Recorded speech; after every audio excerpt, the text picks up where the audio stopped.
22 years.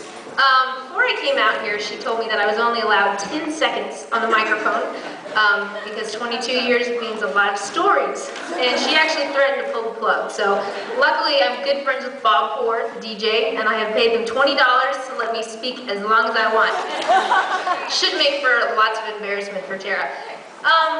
Anyhow, when Tara asked me to be the maid of honor, I thought, okay, I have to make a toast. And I'm thinking a toast. So this means that I get to stand up in front of Tara's friends and family and say exactly what I want to say in front of them.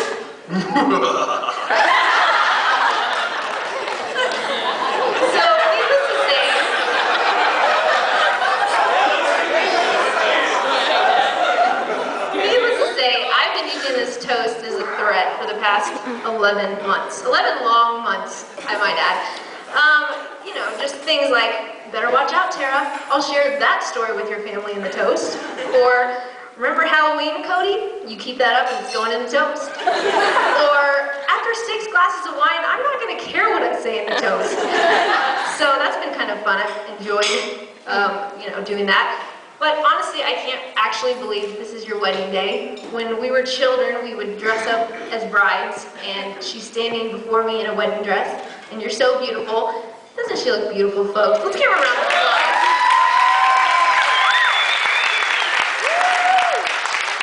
Now, like I said, I've known Tara for a very long time.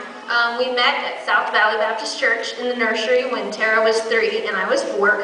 And our families have been friends for a very long time. We've traveled the globe, and we've actually only lived in the same state about twice. So we started out in Denver, California, went to Houston, Jakarta, Dallas, Wisconsin, Houston, and now Fort Worth. So it's really amazing that we've become friends and stayed friends. I think the distance really helped. In fact, that's part of my mom's marriage advice. She said her and my dad have stayed married for so long because he was gone all the time. So maybe that'll help y'all too. But the funny thing is, no matter how far away we were from each other or how long we were separated, anytime we would see each other again, we would just jump back into being best friends. So that's always been really cool. When we were kids, we would always think up crazy schemes. Jamie and Travis and Tara and I would get together, and our parents would hear a phrase that they would grow to dread. Hey, I got a great idea. And that kind of always spelled trouble. But I think the craziest scheme was when Tara got the job at Radio Shack and actually moved up to Fort Worth and lived with me as my roommate.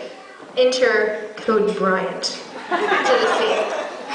Cody and I worked together at Radio Shack, and I actually introduced them. Before Tara got the job, she came to a happy hour at Billy Miner's, and I guess everything started there. So just want to throw this out there. If this whole marriage thing works, then I take all of the credit. But if it doesn't, please do not blame me. So anyways, Cody and Tara became friends. A couple months later, we were all working the Rolling Stones concert down in Austin. And I could really tell that they were starting to enjoy each other and have a fun time. I think their first date was at the driving range because they're both golf enthusiasts. But the date that I remember most was the date that Cody took Tara to Outback Steakhouse. And I think this night really solidified his love for her because he came back from the dinner and he said, "Finally, I found a woman who can eat." And he said, she polished off a full rack of ribs and then asked where the main course was. True story, by the way.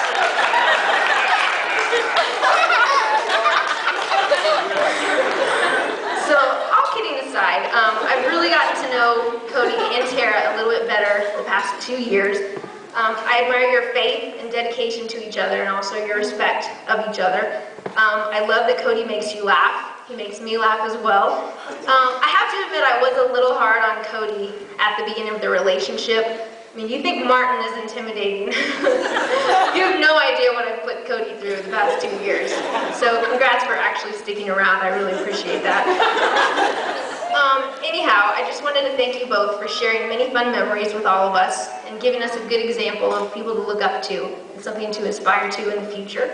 I just want you to take a look at the audience. These are all people who really love you and care about you, and we watched you grow up, and we're very happy at the people that you've become. And so when you're way off, far away in Nashville, I want you to remember all these people who really care about you. You know, most of them, like I said, I've watched you grow up. A couple are just here for the free food, but, you know, we know who they are, and we won't say any names. Tara, we have made this 11 months, and we have made it through the past 2 years without killing, maiming, or hating each other. So, in the words of Borat, great success!